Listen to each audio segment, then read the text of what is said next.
Bonjour à tous et bienvenue sur TV Finance dans la matinale de l'entrepreneur, notre rendez-vous économique de l'innovation et des technologies.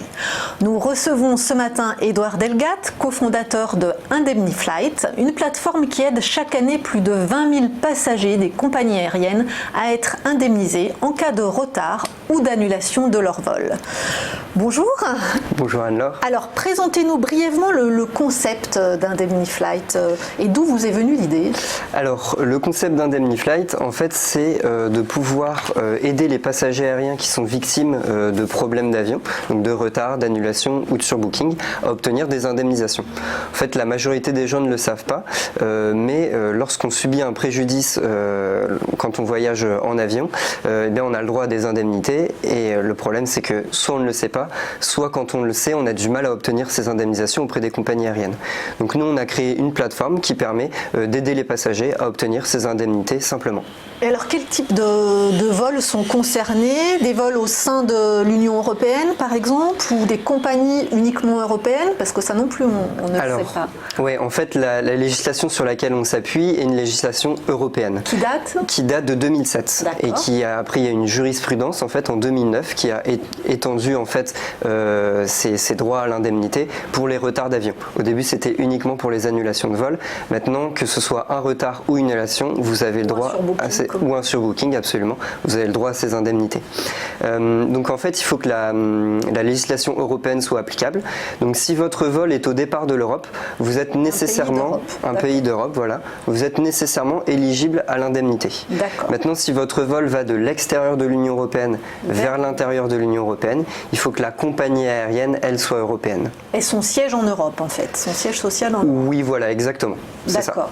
Et donc pratiquement toutes les compagnies aériennes qu'on utilise, j'imagine, en Europe sont concernées? Oui, effectivement. Après, la majorité des vols qu'on effectue en Europe restent intracommunautaires et donc on est nécessairement éligible à cette indemnité. Et alors, quel est le montant des indemnités que l'on peut espérer maintenant que vous nous avez appâté avec ce sujet? On se dit combien on peut récupérer? Alors, contrairement aux idées reçues, c'est pas en fonction du prix du billet d'avion. Ça va être en fait en fonction de la distance qui va séparer les deux aéroports de votre voyage. Donc en dessous de 1500 km, vous pouvez prétendre à 250 €. Au-dessus de 1500 km, vous pouvez prétendre à 400 €. Et au-dessus de 3500 km, vous pouvez prétendre jusqu'à 600 €. Ah, c'est la win, hein? D'accord. Et alors, quelles preuves faut-il apporter? Parce qu'à ce moment-là, tout le monde peut dire mon vol a été retardé. Il faut le billet ou il faut autre chose?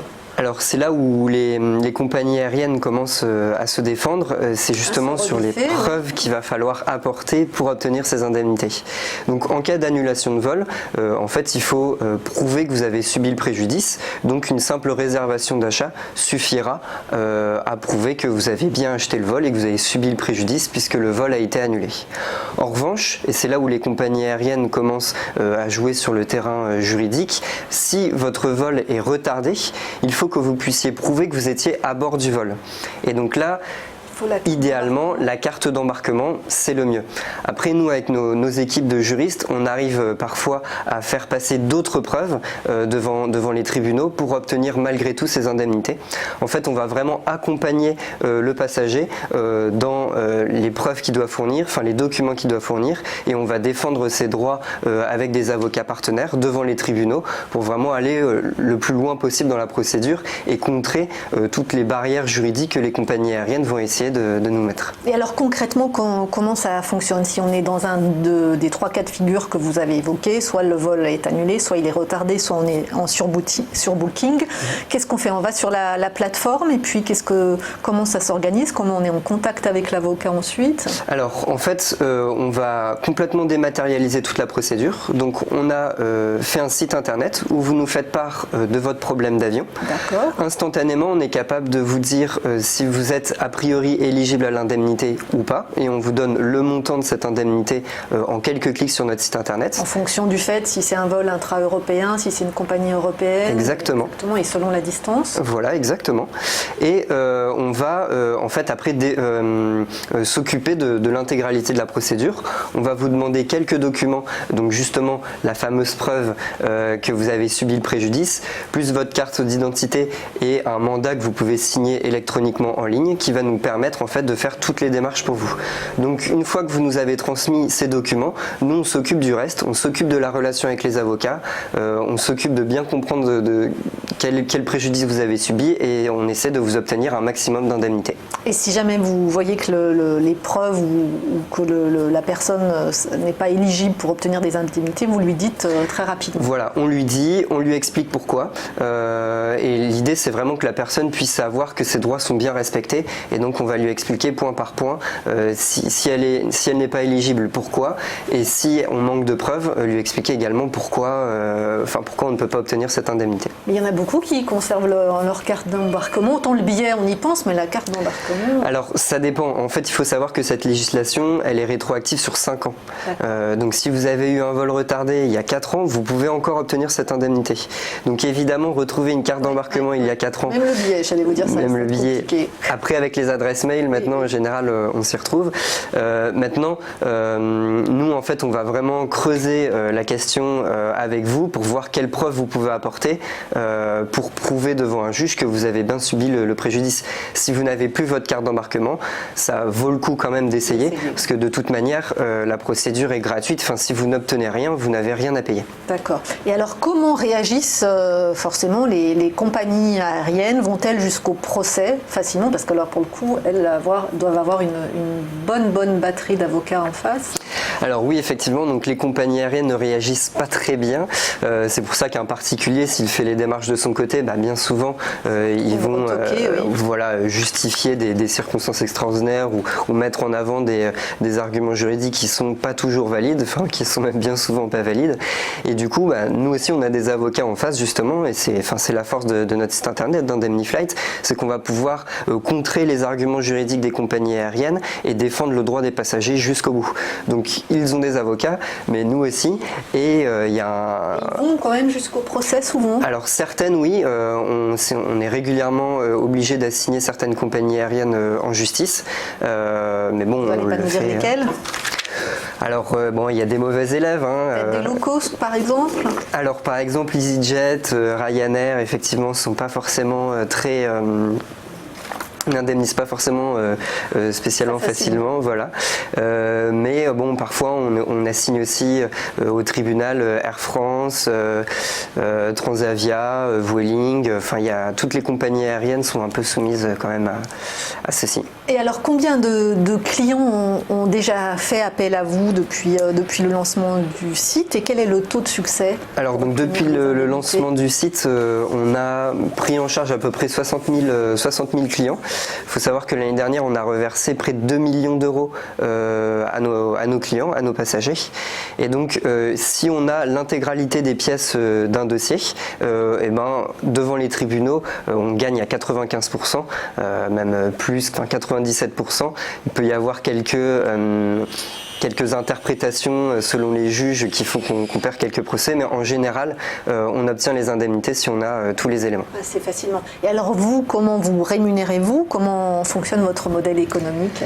Alors il faut savoir que du coup la démarche est... le client n'a rien à débourser pour l'utilisation de notre service. En fait, on va se rémunérer uniquement en cas de succès sur la base d'une commission sur les indemnisations qu'on aura à récupérer. Donc on ne fait que reverser de l'argent au client et on prélève une commission au passage si on obtient l'indemnisation, bien entendu. C'est un pourcentage du montant, la commission? Voilà, exactement. C'est 30%. Donc c'est 30% fixe, quelles que soient les démarches qu'on a dû entreprendre, quels que soient les frais qu'on a eu engagés, les frais de procédure, les frais d'avocat. On est transparent sur la commission, c'est 30% quoi qu'il arrive. Et votre activité là, actuellement, elle est rentable? Vous avez atteint le seuil de rentabilité? Alors oui, effectivement. Donc on cherche toujours à optimiser en fait les façons dont nous travaillons avec notre réseau d'avocats pour toujours optimiser les coûts, parce qu'effectivement quand on va en procès ça coûte de l'argent, il faut payer les frais de procédure, les avocats, etc. Mais on arrive en collaborant avec les avocats à trouver des niveaux de rentabilité. Donc finalement vous avez autofinancé le développement jusqu'ici?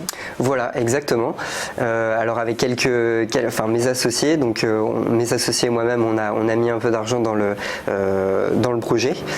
Et aujourd'hui, on arrive effectivement à s'autofinancer. Et alors, quels sont les relais de croissance, les prochaines étapes? Est-ce que ça peut être un élargissement de l'offre, je ne sais pas, à d'autres pays? Est-ce que par ailleurs, vous ne craignez pas que les compagnies aériennes trouvent une faille à un moment ou un autre, en tout cas? On aura toujours des équipes de juristes, nous aussi de notre côté, et des avocats aussi de notre côté, pour toujours essayer de défendre le droit des consommateurs et ne rien lâcher aux compagnies aériennes. Les relais de croissance, il faut savoir qu'aujourd'hui, il y a encore 75% des gens qui ne connaissent pas cette législation. Il y a moins de 10% des gens qui obtiennent l'indemnisation auquel ils peuvent prétendre.